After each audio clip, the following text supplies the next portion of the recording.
which include things like making public places a vape-free zone, and also cracking down on vapes that appeal to children. But today's, in my opinion, guest thinks we're in a bit of a moral panic over vaping. Hi Rick and Connie, Martha Gill here from The Observer. And in my opinion, we're in the midst of a self-sabotaging moral panic over vaping. Imagine if we found a way to get millions to switch from alcohol to coffee, which is still not risk-free, still addictive, but is much better for you. This would be hailed as a public miracle. But we're actually in the process of a very similar public miracle. We're getting millions to switch from cigarettes, which is the leading cause of preventable death in England, to vapes. But because vapes are addictive and because they're not risk-free, even though their risk is extremely low, there's now a big panic about them. People are imposing bans, flavour restrictions, taxes. But this is putting the public health miracle at risk, and it is an overreaction, in my opinion. 5 Live Breakfast, the voice of the UK.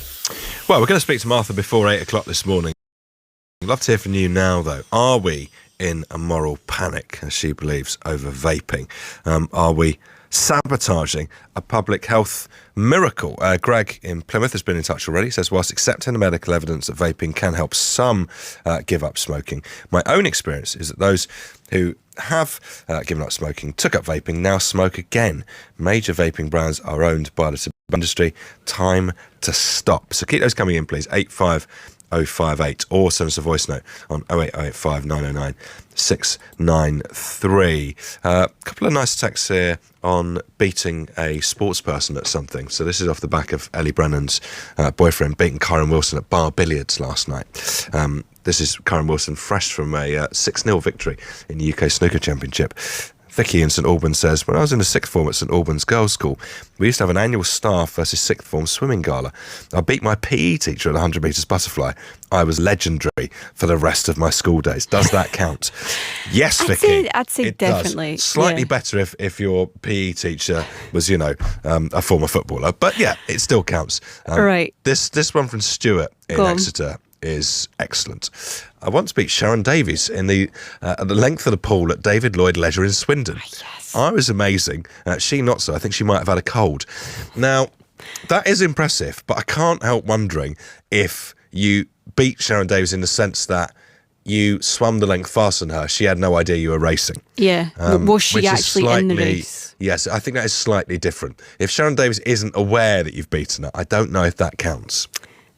Well, speaking of former footballers, as we were a few minutes ago, this is an interesting one from Charles in Ipswich, who says, beating the best. I once worked for a Premier League football club. I was in Indonesia on a charity event with Robert Pires. Part of the event was playing football against a local school team. I played and actually nutmegged the great man. Can you imagine how furious he was about that? Very soon after that, he sat me down in the mud, making me look even more like an amateur than I already felt already. Well done, Charles in Ipswich. That's the thing. You don't want to awaken the beast in that situation. Well, that's clearly that's what's happened. That's what happened to my friend Lenny when he played darts against Bobby George. So it was sort of Bobby George doing a tour of pubs, and you could pay a bit of money and you get to play a leg against him. And to decide who's going to throw first, you do closest to ball. Bobby George throws out a ball. Lenny throws in a ball. Is so excited that he can't really contain himself, and he celebrates wildly. I can't really describe the action. He's sort of I would call it giving it the Wu-Tang, but I don't know if that's the right. It's sort of like you're smashing your inner thighs with your hands in quite an aggressive manner into the face of in this case, Bobby George. Right. And Bobby George absolutely hated it, and you could see like a switch in Bobby George's face, because basically he's playing with everyone, so he's having some fun as he plays the leg. Against Lenny, his eyes just go cold, and he just 9 darts. He was just like bang bang bang bang bang bang bang bang bang, done, next. It was absolutely superb. Like, people in that situation, you're a professional sports person or a former professional sports person for a reason, because there's something in you that just doesn't want to be beaten. So that's right. It's dangerous. It's a dangerous place to do. 85058, please, for some Yes. more tales of you beating sports people, ideally when they know about it. Yeah, that's usually helpful. Right, this morning we've been talking about vaping, right? We'll stick on that subject for our next item. New data from the National Trading Standards has shown that 1.19 million illegal vapes were seized in the last year, a 59% increase. This comes ahead of the government's tobacco and vape bill that will get its second reading in the Commons a little bit later today. MPs are expected to vote on measures which include things like making public places a vape-free zone and prohibiting bans appealing to children, you know the likes. A little bit later we'll hear from our In My Opinion guest Martha Gill, who we were just talking about. But first we're joined by Kate Pike, the Trading Standards League Officer for Tobacco and Vaping. Welcome to the programme, Kate. Thank you. Good morning. First of all, what do we mean by an illegal vape? What's the difference? So vapes could be illegal for a number of reasons.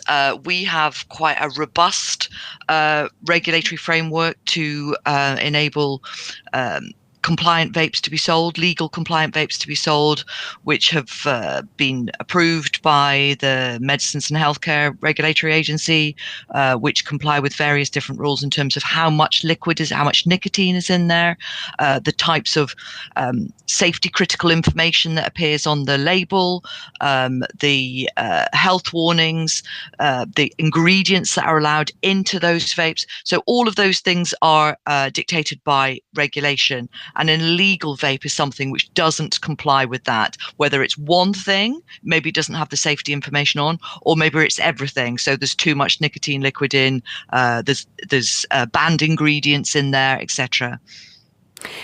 Talk us through a little bit of this data then, Kate, because I guess, does it suggest to you that because the demand is increasing, that people are going to find the way to, I guess, make this more of a cash cow than it already is? So absolutely, I think the demand is increasing, particularly for the single-use disposable vapes, and most of the ones that we've seized in that period were the single-use disposable vapes, and certainly there was a huge spike in demand for those products. I think people. Some people just think, well, there's a way of making money. Regulations don't matter. But to be fair, there's also a significant legitimate industry that are trying to supply compliant products, particularly for smokers looking to quit smoking, which is what vaping is designed for in the first place. What impact potentially could this have? I guess I'm thinking about the dangers of some of these products that are coming in that are not necessarily, something that you want to people getting their hands on. Oh, well, absolutely. But the main problem is, I think we don't really know. We don't know the impact in the short term. We don't know the impact in the long term. We've got very good data for the legal compliant vapes. We've got very good data. We know that consuming those for smoke is a fraction of the risk of smoking. What we don't have is really good data around the illegal vapes. We do know there are ingredients in there that ought not to be in there. We do know there's too much nicotine in there, but we don't really know the impact. So as I say, it's a risk, and it's the risk that we're concerned about. Just a quick one before I let you go, Kate. Or In My Opinion guest this morning, Martha's talking about the fact that there's too much moral panic around vaping. What do you say to her in response to that? I completely understand what she's saying, but unfortunately, we're concerned about children buying vapes. Children, a lot of children have tried vapes now, and a lot of illegal vapes out there. And what we want to do in Trading Standards is to ensure that illegal vapes are cracked down on, continue to be cracked down on, and that also that children aren't sold vapes at all, whether they're legal or illegal, because the Chief Medical Officer has made it really clear that vaping is a fabulous alternative to smoking. But if you don't smoke, or if you're a child, stay away from vapes. Kate, thanks for your time this morning. Kate No Pike from the Trading Standards. She's the lead officer for tobacco and vaping. As I mentioned before, or In My Opinion, just before 8 o'clock this morning, Martha Gill thinks it's a moral panic about vaping, and it's potentially sabotaging the public health miracle that vaping is. 85058. What do you reckon? It is 26 minutes after 6. The White House says it's pushing as hard as it can to get a ceasefire agreed between